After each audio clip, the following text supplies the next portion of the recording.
Now, what is it going to take to get us moved up on the list? They're basically unbribable.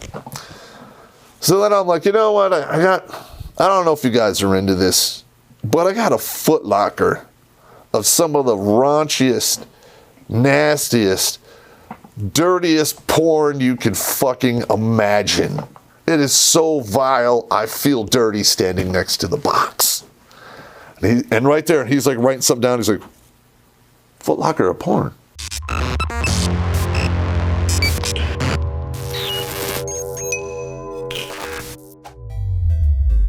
Hello, everybody. Terrence Popp here with another episode. Live from the Lair. All right. Well, some more Iraq First Sergeant stories. All right, so when I took over as the First Sergeant, it was May, and I was there. Let's see, in July, I went home for the birth of my second daughter, and then I was home for I think 10, 11 days, and then I went back to Iraq. Now, while I was gone, they had moved from Abu Ghraib to Lair, which was a fob, which actually almost part of Victory. It was literally across the highway. And back in the day, that particular building structures, or that post, as you say, used to be a vacationing area for Saddam's officers. So it was a step up compared to where we were living inside the prison. Now, 1st Platoon stayed behind at Abu, and they were there until they basically boxed everyone up and sent them, down to Kuwait and then back to the States. So 1st Platoon got royally screwed. They had to stay there for the whole fucking shebang. And after, I was in Lair. One of the biggest ways to kill motivation for your dudes is for them to never see their chain of command. And I went to great lengths to spend a lot of time with 1st and 3rd Platoon. And I went up to go see 2nd Platoon, I believe twice, with the commander, because that was one hell of a big muscle movement to get up there. And I think we had to take 2 different choppers and beg, borrow, and steal for transportation, because convoying all the way up there and back, not only was it insanely dangerous, but it logistically hard to set up. So the helicopter flying was pretty much the way it went. Because I was traveling around a lot, I had to deal with a lot of put out a lot of fires, because having Lursk guys around and then having the regular army around, and one works one way and the other one works under 670-1 and all that other bullshit. Not that 670-1 isn't bad, but when it becomes your Bible, you have a fucking serious problem. I'm just saying. So one of the guys, we call him Loppy. I'm not going to say his whole name. I don't want him to get pissed at me, but he liked to roll the sleeves up, part way, and then block his PC. Not a big deal. I personally don't care. In fact, before they left, I issued all of them a letter signed by an 06 stating that they were authorized to modify their uniforms as they see fit, as long as they're on mission or outside the wire. And then they had 1 hour to be back under 670-1 upon their return. Okay, that caused all kinds of, animosity and problems with the 202, chain of command, because the sergeant major was a 670-1 idiot with his, 82 IQ. Piece of shit.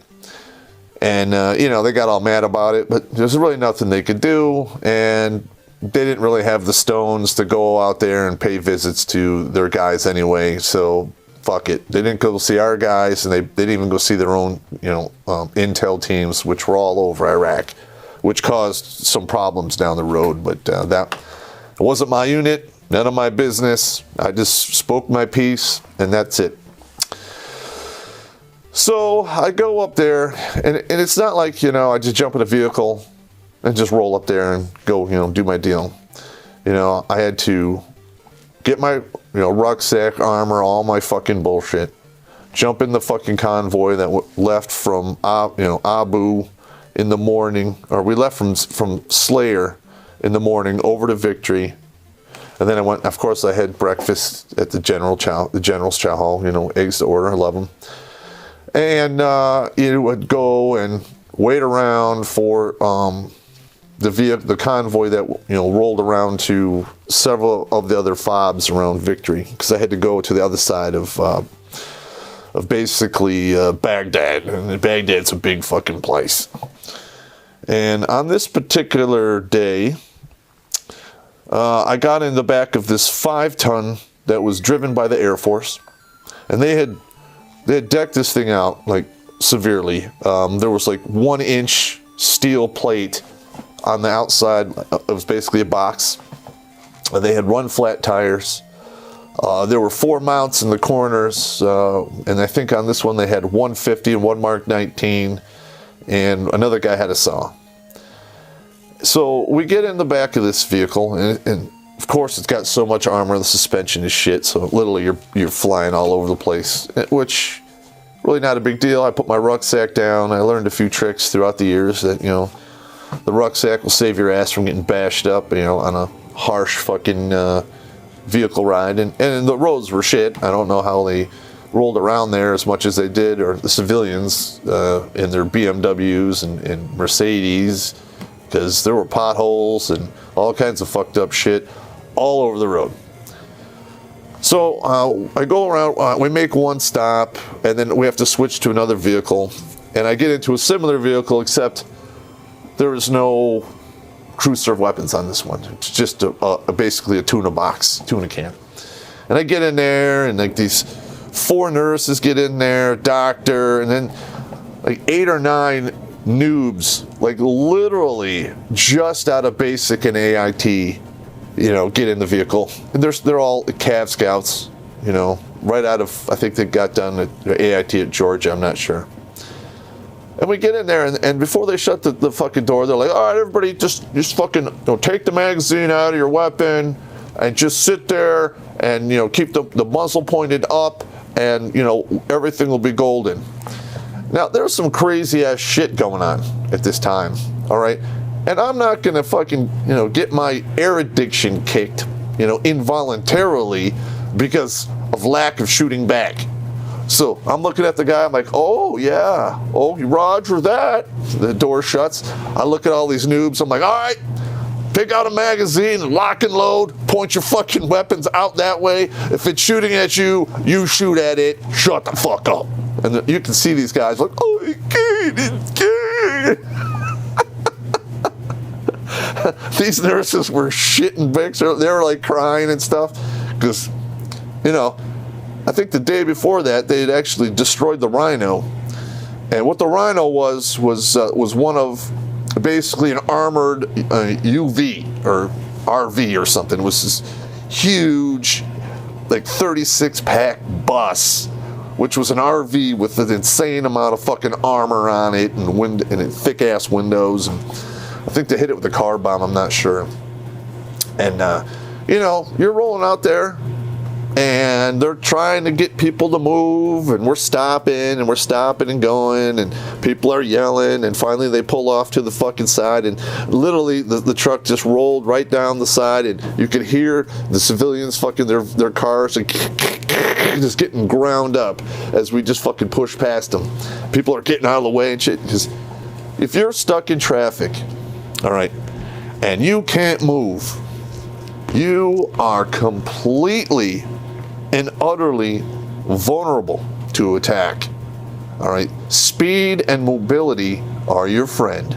All right, the armor will save you to a point, but if you can't move, you're fucked. All right, I personally prefer movement over armor. All right, that's just me though. Some guys who rolled around in tanks, they're all about the armor, and I don't know. I mean, I wasn't a tanker. I was an infantry guy pretty much for my entire career. So That's just the way it goes. So we get to where we're going. I get out of the vehicle. Everyone's fucking, freaked out. It's their first experience in country. And I'm like, welcome to Iraq. Later. So I get there. I, talk to my, the team leader that's in charge, the Sergeant First Class Meyer. Back then it was Staff Sergeant Meyer. And he tells me the deal, and I'm like, oh, okay. Loppy's fucking around. Yeah, I got it. All right. And apparently, there was some other Sergeant First Class who was like following behind him, this one troop of mine, and just fucking with them all the time. And of course, most of the guys in the unit were older, in their 30s. This guy was probably 29, 28, the active duty fucking sergeant. And he was just running his fucking suckle, being a complete fucking dick. So, I go the next morning, I get up, go to the chow hall, swing by this fucking unit that this one Sergeant First Class fucking was working for. I fucking sit down, and I basically say the orderly, I talk to the orderly, and I'm like, yo, I'm here to see your first sergeant. And they're like, who are you? I'm like, it's First Sergeant Popp. And they're like, Roger. 10 minutes later, First Sergeant walks in, he walks into his office, he waves me in there, and I go down and, sit down. Okay, now, I learned this lesson a long time ago. If you can, on a first impression, try to be nice and professional. Don't go in there, flinging shit and accusations and being a raging fucking dick. So I sit down and I'm like, yeah, First Sergeant, I'm the First Sergeant, Company F425, LURS Infantry Airborne.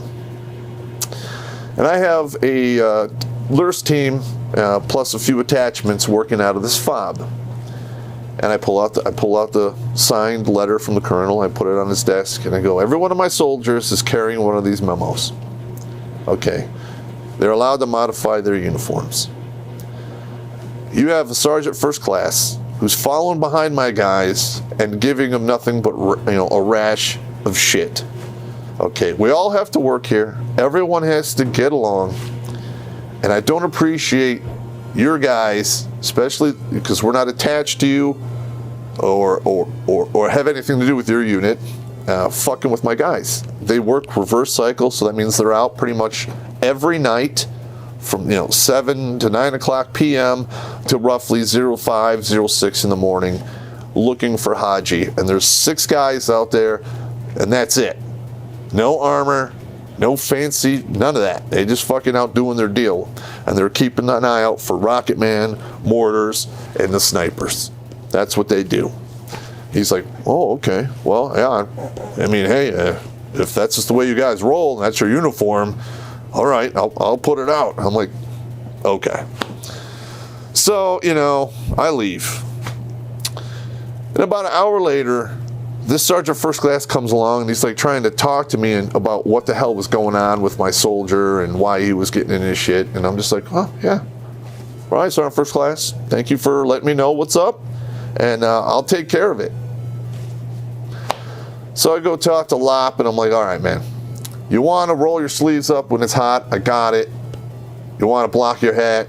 Got it. All right, just keep it down to a minimum. At least if you're going to block your hat, unroll your sleeves or one or the other. Okay, don't do both because people are freaking out here.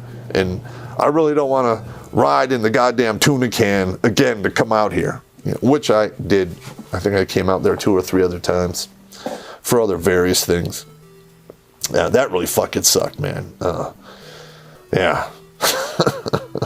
Want to retire someplace on the planet where the women look like this? I thought you did, but if you want to know how, first you need to go to MGTOWbooks.com and purchase MGTOW's Guide to Retiring on 200K in Southeast Asia. Don't forget to use the promo code POPP, that's P-O-P-P, for 10% off. A link is in the description.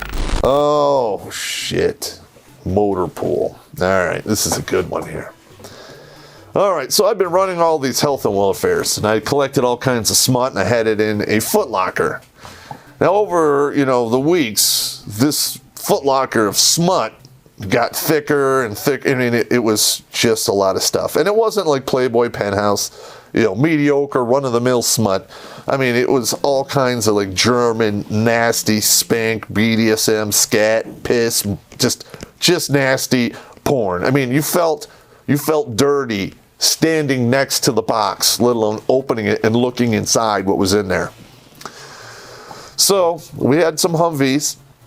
We dropped them off at the main motor pool on Victory to get serviced, because they needed new rotors, brake pads were on fire. There was other serious issues like leaking heads, leaking transmission lines, because basically these vehicles were not designed to have this armor package just slapped on them, and it was causing all kinds of fucking turmoil. And, my guys come and get me, and they're like, hey, you know when we're going to get our vehicles back from Victory? And I'm like, no. They're like, 9.5 fucking weeks. And I'm like, whoa, what?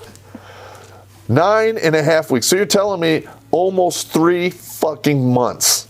They're like, yeah. I'm like, that's not going to work. Nope, fuck that. So I go down there and I try to talk to these guys. And they're like, hey, everyone's in line. You're in line. This is where you are on the board. And, that's just the way it is. And I'm like, okay, I understand. I understand how lines work. I understand how the numbering system works. Now, what is it going to take to get us moved up on the list? And he's just like, what are you talking about? He goes, I got stuff. I got a couple boxes of laptops. He's like, no, we don't need that. We got plenty of laptops. I'm like, okay. I got, 4 or 5 pallets of that, alcohol-free Iraqi beer.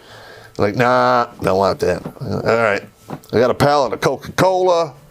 I got half a pallet of Pepsi, and they were having none of it because, they're on fucking Victory and they have access to all that stuff. So they're basically unbribable. So then I'm like, you know what? I don't know if you guys are into this, but I got a Foot Locker of some of the raunchiest, nastiest, dirtiest porn you can fucking imagine. It is so vile, I feel dirty standing next to the box. And right there, he's like writing something down. He's like, Foot Locker of porn? What kind of porn? And I told him, listen, I go, it's scat porn, piss porn. I mean, any kind of porn you want, it's in there. It's not illegal. There's no kiddie porn in there, but it is fucking just as nasty as it can nasty get when adults are involved. And he's like, wait here for a second. Goes back there. He walks back into the motor pool, and I watch 4 or 5 guys come up, and they're talking, And he's like, oh, yeah. So he comes back and he goes, all right. Have the box here by tomorrow. I'm like, okay. I go back, get the box the next day, come back, give it to him. He takes it behind the counter, opens it. A couple of guys come back, they look at it. And literally, he walks up to this board. It's like a big board where you can put magnets on it. And he takes ours from way the fuck over here. He goes over to this column, pushes it down, and puts us in like 9th on the list. So we got our shit like 4 days later. And it only cost me a Foot Locker worth of porn that I confiscated anyway.